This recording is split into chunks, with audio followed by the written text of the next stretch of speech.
Today's podcast goes behind the scenes at an episode of In the Heat of the Night and gives you ideas to help with overthinking, all in less than 5 minutes. Welcome to another aha moment, accidental self-improvement with Christy Atwood. Exercise helps with decision making. I went running this morning and decided I'll never do that again. Let's be honest. It was more like semi-organized falling forward. Why is it that when I think about running, it's harder? If I were just running from an angry dog or a person brandishing Watchtower magazine, I wouldn't be thinking about the running. I would just be doing it, so it would be easier. Oh yeah, I'd still fall and give up after 0.6 minutes, but I would run without thinking about it. It's even like that if you think about walking. Okay, I was an extra in the show In the Heat of the Night, and I simply had to walk across a hall behind Carl Weathers. All of a sudden, I was thinking about how long my strides were, how I planted my feet, and whether I actually walked like a girl. By the time I had overanalyzed enough, I made my short little walk, resembling Quasimodo dashing for a restroom. It was not impressive. So there it is. It's not the exercise, it's the overthinking.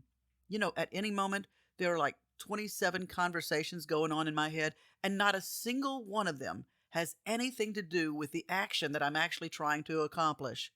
And in the back of all that confusing self-talk is that one single little voice that's telling me, "Good grief, you know how to walk. You've been doing it all your life. What's your problem?"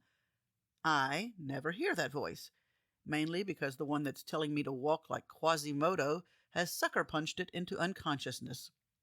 Solution to this dilemma? Well, first, never ask me what I'm thinking.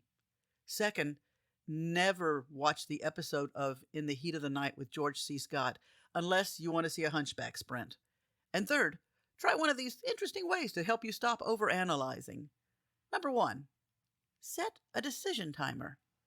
Give yourself a limited amount of time, like 5 minutes, for making smaller decisions.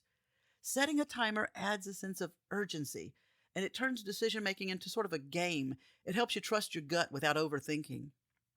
2, use the 2-minute rule.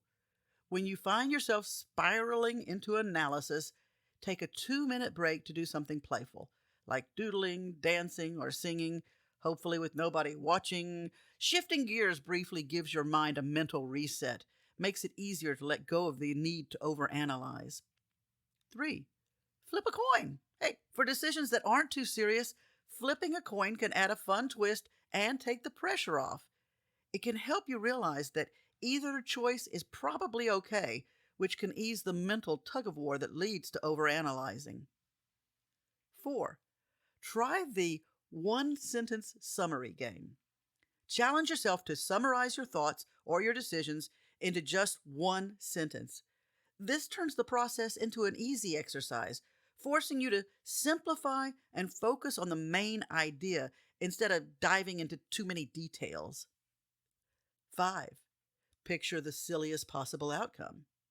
If you're stuck in analysis mode, take a minute to imagine the most absurd outcome that could result from your decision.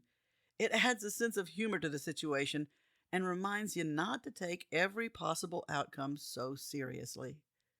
These unique strategies can make it easier to lighten up, stop overthinking, and enjoy the aha moment. You could have used this time to learn to yodel in Pig Latin and really impress your friends. We hope you learned something accidentally. Visit Christy.net for all the links to her social media.